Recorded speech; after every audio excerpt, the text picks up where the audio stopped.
So these are the chapters that in the book, and we will start from the top and we'll keep working, and whatever the number of chapters we cover those chapters, okay? But the first few are the foundation chapters, and then we get into methodology and the number of methods that we cover, and then we will cover the later chapters also. The first three groups of chapters, they form the basis for the rest of the semester, okay? So we start with the preliminaries, okay? We are now discussing chapter 1. Then chapter 2 will be an overview of the data mining process. Okay?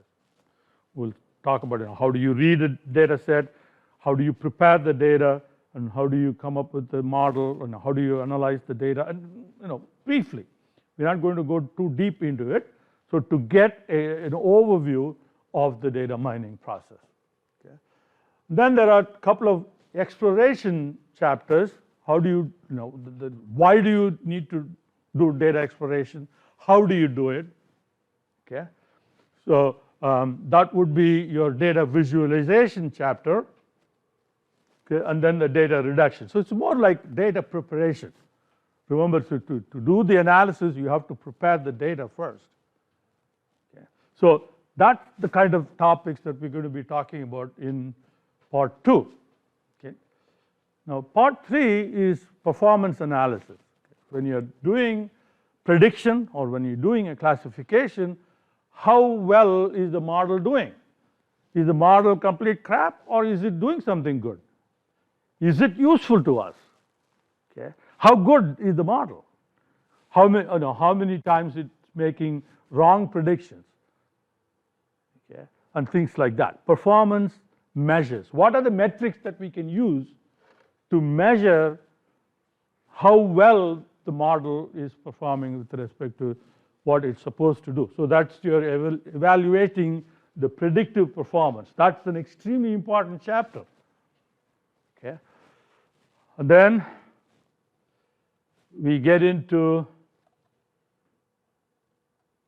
the prediction and classification methods. So this is where we're going to be talking about the methods of doing analytics. Okay?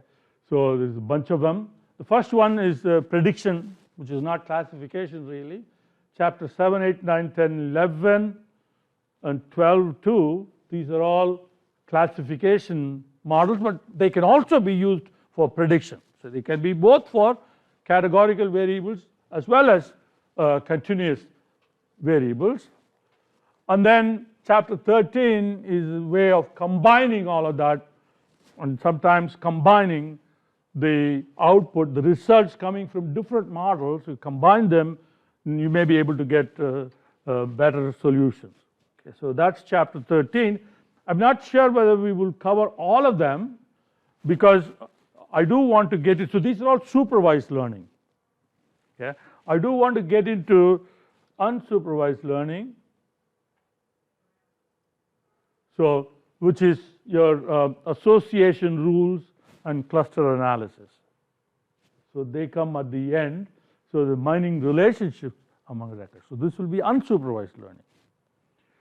Okay. But bulk of it is going to be supervised learning, and then we will cover unsupervised learning also.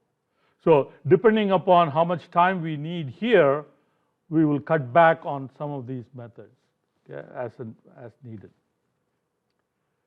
Okay, data mining process and techniques is the same. The chapter list is given more in terms of some of the chapters are repeated here. So here is your data preparation, okay, which is covered in chapter 2 and 16, data visualization, dimension reduction, and then we have the supervised and unsupervised methodologies, and then you have your model evaluation. Okay. All right. So, and another set of terminologies. Okay, so we already talked about all of this. There are one more thing that I want to talk before we close. The data can be, well, you have a whole bunch of data, right? And when we do the analysis, we normally will partition the data into 3 sets, usually 2. Sometimes we need 3, so we'll have 3 sets. So the first set is called training data. That's the data that you use to develop a model. Okay.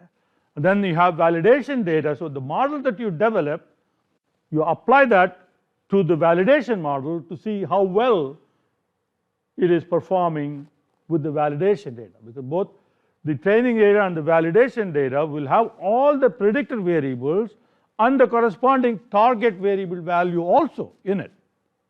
So we can use this to develop the method, apply it to validation, and see the target that the method predicts, compare that against the target that we already know is the actual target, how close it is. Okay.